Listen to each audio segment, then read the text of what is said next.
Fear. We all know it. We've all been driven by it. We've all tasted it. If you remember, if you've been out to the clinics before, that first time you were out, and as you walked up to the abortion mill and you saw the escorts, or you saw the security guards, or you saw the big fences, or you saw the videos in your mind of the old Operation Rescue, or you saw the pictures of pro-lifers being arrested, you probably, like most of us, felt fear. You felt your heart beat really hard and really fast. And you felt this desire to turn and to run as far as you could. You felt fear. And for most of you, you overcame that fear and you stepped up and you went and you preached the gospel, or you spoke truth into the lives of the women who wanted to murder their children. Or for those of you who have been part of the pro-life movement and you've gone to these protests and you've gone to these pickets and the police show up and they tell you what to do and they threaten to arrest you, you felt fear. A moment for me that really stuck out in my mind was when I went to Georgia for the Love the Least of These conference, and we went outside of a very busy abortion mill in Atlanta, and we had probably 15 of us out there, and we had our signs, we had cameras, we were calling out to these women, we were begging them, we were pleading with the security guard, we were preaching through the walls of the clinic, and at one point this man pulled over and Russell Hunter is pleading with this woman to please not murder her child. And this guy gets out of, or pulls up his car and he rolls down the window and he starts yelling to Russell, and I don't remember what his words were, but he made it very clear that his intention was to cause grievous physical damage to Russell if he would stop. And if you were there and you watched him and you saw what was going on, you could almost believe that Russ wanted somebody to get out of their car and to beat him up. Because it didn't matter what this man said, Russell had no fear. Because see, Russell understood what the Bible said, what God said in regards to our fear. For you have not received a spirit of slavery leading to fear again, but you have received a spirit of adoption as sons, by which we cry out, Abba, Father. You see, the Bible is very clear. It's repeated over and over and over again, from Genesis to Revelation. In the midst of hellfire and brimstone, in the midst of slavery, persecution, genocide, it is repeated over and over and over again. Do not fear. Have no fear. Fear not. As growing up in a Baptist church, we sang this song a lot. And it was, fear not, for the Lord thy God is with you. And as a young child, it was really easy to sing that song because I had nothing to fear. See, I lived in America. And in America, there was nothing wrong with me going to church on Sunday. And I think we went Friday nights for the kids thing. Nothing wrong whatsoever.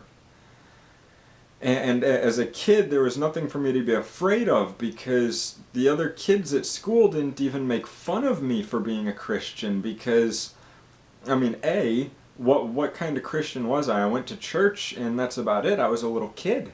And I was a little kid that was raised in a more apathetic church environment, a church, in fact, that rejected us when we went to speak with them about the issue of abortion. And so, for me, fear meant nothing. Fear not, for the Lord my God is with me. I am not afraid. But then I grew up. And in my mid-20s I got saved. And all of a sudden, there was something to be afraid of. You see, I've gone out into the streets and I've preached the gospel to people, and I've had the police tell me that I had to leave. Otherwise, I would be arrested. See, I've stood outside of an abortion clinic and I've had a man go face to face with me and tell me that I would die if I kept talking to his girlfriend. I've had people hit me. I've had people chase me. I've had people threaten me. I've faced off with police and with authorities and with security guards. I know now why the Bible said over and over and over again to fear not. Because all of a sudden there became a lot for me to be afraid of. When we read the scriptures, we see Paul getting arrested, we see Peter getting arrested, we see almost every one of the followers of Christ being murdered because they stood for righteousness. And so we know a little bit better now what it means to be afraid. We have a political system that desires to turn us into communist China and to restrict us from being able to not only preach the gospel, but even from being able to read the Gospels. And so we know a little bit more of what it means to be afraid. And if you're watching this video, at some point I'm going to assume that you've been in a position where you've been doing the work that God has called you to do. And you felt a little bit afraid. And I will, give you kudos and pat you on the back today, and on the assumption that you overcame that fear and you went out and did it. But I want to challenge you today that God did not say to overcome your fears. Paul did not demonstrate an overcoming of his fears. No. God said, do not be afraid. A verse that a brother of mine read in church recently hit me so hard, and that was Joshua 1:9. Have I not commanded you? Be strong and courageous. Do not tremble or be dismayed, for the Lord your God is with you wherever you go. You see, here's what hit me so hard, was that for the first time I really heard these words, because I kept overcoming my fears, but I said, wait, do not be afraid. Do not be afraid. And so this coming up weekend, I'm going to be going out with my church and with a group of abolitionists. I'm going to be standing outside of a clinic where they constantly threaten to call the police, and they constantly do call the police, and the police have arrested people there. And I've seen peaceful pro-lifers who have broken no laws go to jail for being there. I've seen people be assaulted for being there. I've been assaulted outside these doors. But see, I'm not going to overcome my fears, because God said not to be afraid. So brothers and sisters, as you prepare yourself to take these trainings and to go out into the world and to stand for righteousness, I want to encourage you today. You have nothing to be afraid of.